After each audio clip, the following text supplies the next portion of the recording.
the launch and flight of Freedom 7 were monitored by Mercury Control, it became apparent that all systems were functioning perfectly.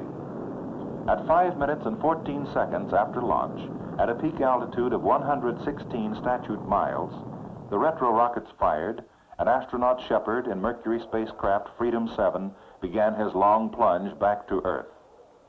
Astronaut Alan Shepard, the first American to achieve spaceflight, was successfully recovered from Mercury spacecraft Freedom 7. His recovery, and also that of the spacecraft, completed all the mission objectives of Mercury Redstone number 3. This 8mm reel shown here was filmed by me on Grand Bahama Island Missile Tracking Base after Alan Shepard had arrived on May 5, 1961, following his trip to space and back. He was brought here for a debriefing and physical examination following the space flight.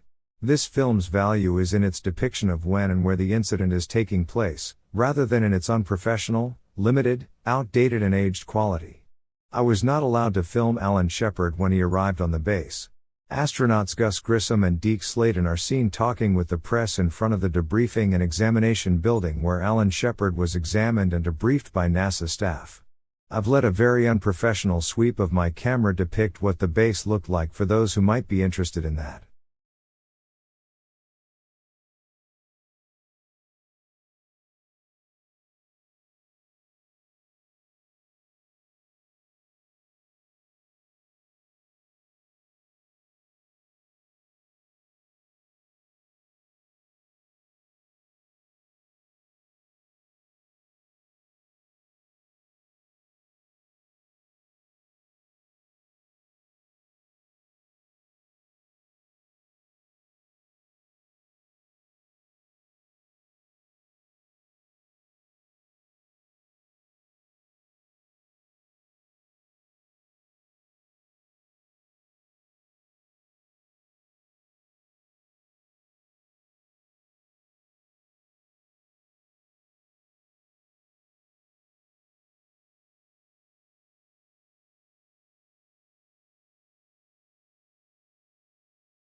Here are my recollections of that remarkable day that I experienced on Grand Bahama Missile Tracking Station in the Bahamas. My name is Dan Ford. The Grand Bahama Tracking Station was the largest and most significant Atlantic Ocean missile tracking and support base for Project Mercury, the first human spaceflight program for the United States, from 1958 through 1963.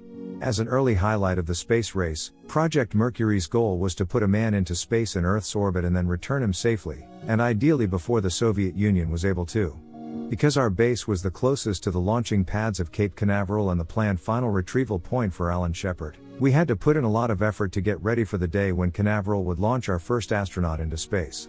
I was a part of the tracking station's Pan American Airways leadership group and the supervisor of meteorology. I shared other management functions as an assistant to the base operations manager and operations control as needed. Pan American Airways was the prime contractor for these bases in the Caribbean and acted in the same capacity as a base commander on a U.S. military base. We often had the original Mercury 7 astronauts on our base before a scheduled launch, so they were aware of the entire operations to come. Plus they liked training and relaxing on our beautiful beach in the Bahamas. Aside from this same beachfront would eventually be used for many of the signature marine action scenes in the first Pirate of the Caribbean with Johnny Depp, so you knew how beautiful it was. This assignment allowed us to meet and get to know some of these astronauts, although, from our perspective at the time, they were not the big deal celebrities they would ultimately become later on. Those who came to our base were Scott Carpenter, Gordon Cooper Jr., John Glenn, Gus Grissom, Walter M. Shearer Jr., Alan Shepard Jr., and Deke Slayton.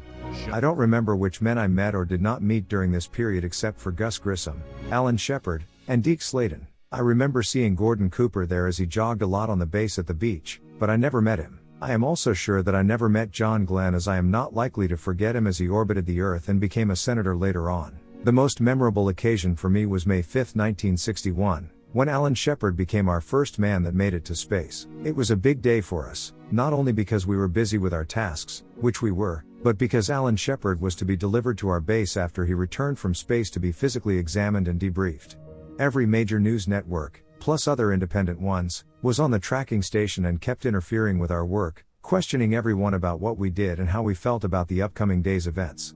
Eventually, our base operations manager, who was the same as a base commander on a military base, finally had to restrict them from accessing the base.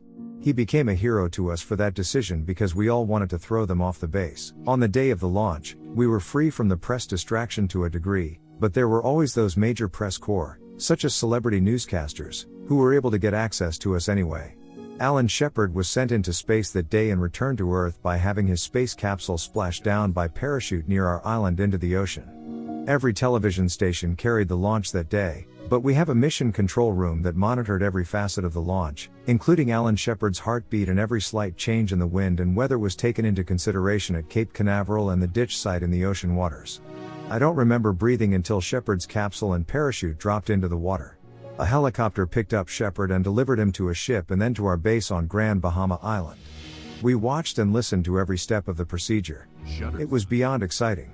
Except for his arrival, he was kept out of sight all that day. That evening, he came to our clubhouse and entered it with other astronauts and dignitaries. My angel was apparently on duty that evening because I was sitting at the bar with a friend when Alan Shepard came in and approached an empty stool beside me. Deke Slayton stood behind him while others crowded around. He and I traded handshakes and pleasantries. I congratulated him. Then he put his arm on my shoulder, nodded and sat down next to me. The television over the bar was continuously broadcasting the news of Alan Shepard's historic flight, and Walter Cronkite was interviewing his wife and mother while we watched and listened. Sitting next to him at the time, I saw his eyes water and a few tears running down his cheeks as he stopped paying attention to us and connected with his family. I must admit that this scene caused my eyes to well up as well. After all, I was present during a piece of remarkable history, plus experiencing the human interest side of the story as a part, albeit a small one.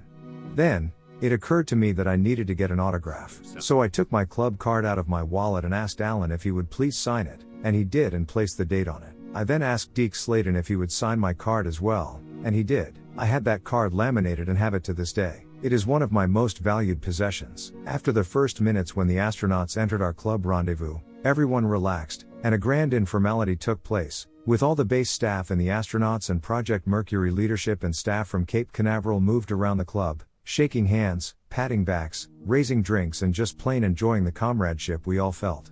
It certainly made all of our hard work to get this far worthwhile. Many years after that, while my life partner Paul Paulus and I were living in Vero Beach, Florida, we had the pleasure and honor of becoming friends with Apollo astronaut Al Worden.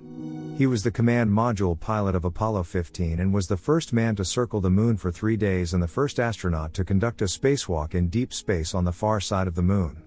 Paul worked on Al's computer during the time he lived in Vero Beach, so we got to spend valuable time with him. He referred to me as one of the old guys, because I was part of the support team for the original Mercury 7 team and he was of course on the later Apollo team.